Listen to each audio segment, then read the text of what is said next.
श्रीमद् भगवत गीता पढ़ने से क्या होगा? श्रीमद् भगवत गीता पढ़ने से कुछ भी नहीं होगा, क्योंकि पढ़ा लिखा सब धूल है, जो पढ़ के अमल किया ना। था रावण ज्ञानी सबसे बढ़ के, 4 वेद 6 शास्त्र पढ़ के, फिर भी लाया सिया को हर के। क्या पढ़ने का यही असूल है?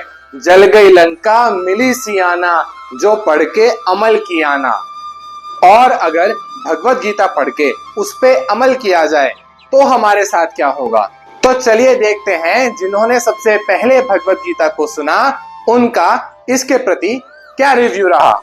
तो पूरी भगवत गीता सुनाने के बाद श्री कृष्ण अर्जुन से 18वें अध्याय के 72वें श्लोक में पूछते हैं, केचिदेतत् श्रुतं पार्थ। हे पार्थ, अभी तक जो मैंने तुम्हें बताया क्या वो सब तुमने सुना? त्वय्येकाग्रेण चेतसा, क्या ये सब तुमने ध्यान पूर्वक एकाग्रता पूर्वक सुना?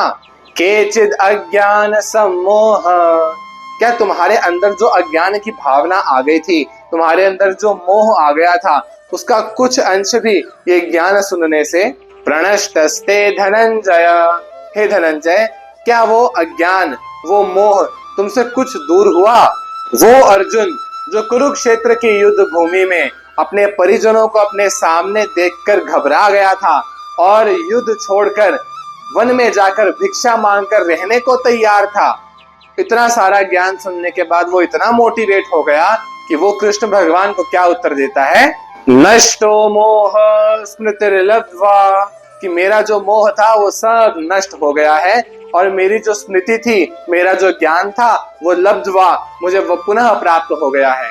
त्वत्प्रसादान् मयाच्युत, हे अच्युत, हे केशव, आपके प्रसाद से मुझे मेरा ज्ञान पुनः प्राप्त हो गया है। स्थितोस्मि गत संदेह, मेरा जो चित्त है, मेरा जो मन है वो अब स्थिर हो गया है और मेरे दिमाग में जो संदेह हो रहा था, जो डाउट्स हो रहे थे, वो गत संदेह, वो सब डाउट्स, वो सब संदेह मुझसे अब दूर चले गए हैं। करिष्ये वचनम तव, हे केशव, अब जैसा जैसा आप कहोगे मैं वैसा ही करूंगा। इस गीता के ही ज्ञान को अर्जुन के अतिरिक्त उस समय वीडियो कॉल की टेक्नोलॉजी के माध्यम से हस्तिनापुर में बैठे संजय भी सुन रहे थे।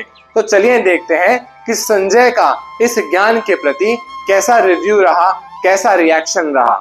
एत्यहं वासुदेवस्य पार्थस्य च महात्मना, कि अभी तक जो बातें हुई ये सब महान योद्धाओं अर्जुन और केशव के बीच का संवाद था। संवादमिम श्रोषमम्, इन दोनों के बीच का जो ये संवाद था ये मैंने सुना। अद्भुतम रोमहर्षणम, ये बहुत ही अद्भुत संवाद था जिसे सुन के रोमहर्षणम, मेरे रोंगटे खड़े हो गए, जिसे आजकल हम गूज बम्स भी कहते हैं। अब जब हमें कुछ बहुत ही एक्स्ट्रा ऑर्डिनरी सा मिल जाता है, कुछ बहुत अच्छा सा मिल जाता है, तो हम पागल से हो जाते हैं और हम बार बार एक ही बात को रिपीट करते हैं। वही हाल वहां उस समय संजय का हो रहा था। संजय दोबारा धृतराष्ट्र से कहते हैं, तच्च संस्मृत्य संस्मृत्य, उसे बार बार याद करके, रूपम अत्यद्भुतम हरे, जो मैंने हरि का विराट रूप देखा था, हरि का चतुर्भुज रूप देखा था, उसे बार बार याद करके, विस्मयो में महान राजन, मुझे विस्मय हो रहा है, मुझे बहुत आश्चर्य हो रहा है, और दृश्यामि च पुनः पुनः, मुझे बार बार खुशी हो रही है, बार खुश हो रहा हूँ। दृश्यामि च पुनः पुनः बार खुशी हो रही है।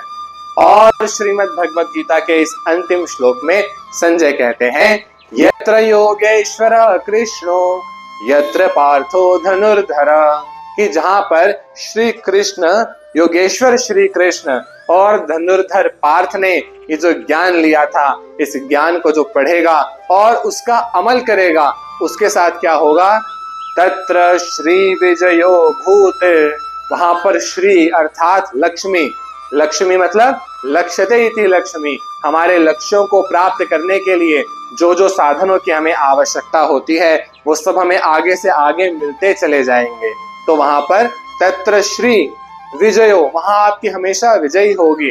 भूत भूतिर का अर्थ होता है विलक्षण शक्तियां। बहुत सारे काम ऐसे होते हैं जो हम करने का सोच भी नहीं सकते, लेकिन प्रभु हमारे हाथों से उन विलक्षण शक्तियों के द्वारा वो कार्य करवा ही देते हैं। और ध्रुवा नीतिर मतिर ममा, नीति का अर्थ होता है हमारे प्लान्स, हमारे गोल्स।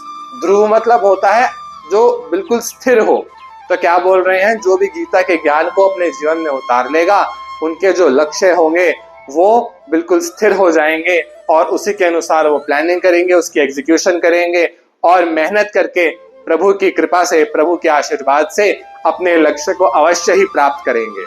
अब जिस पुस्तक के, जिस ज्ञान के इतने एक्साइटिंग रिव्यूज हैं, जिसने उसको पढ़ा वो इतना मोटिवेट हो गया कि उसने अपने असंभव गोल को भी प्राप्त कर लिया। और कितने ऐसे बड़े बड़े लोग हैं जो भगवत गीता की तारीफ करते नहीं थकते।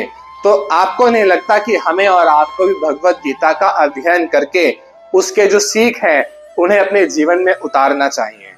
इस वीडियो को ज्यादा से ज्यादा लोगों के साथ शेयर करें ताकि उन्हें भी पता चले कि भगवत गीता सिर्फ पढ़नी नहीं है बल्कि उसकी सीखों को अपने जीवन में उतारना है। जय श्री कृष्ण।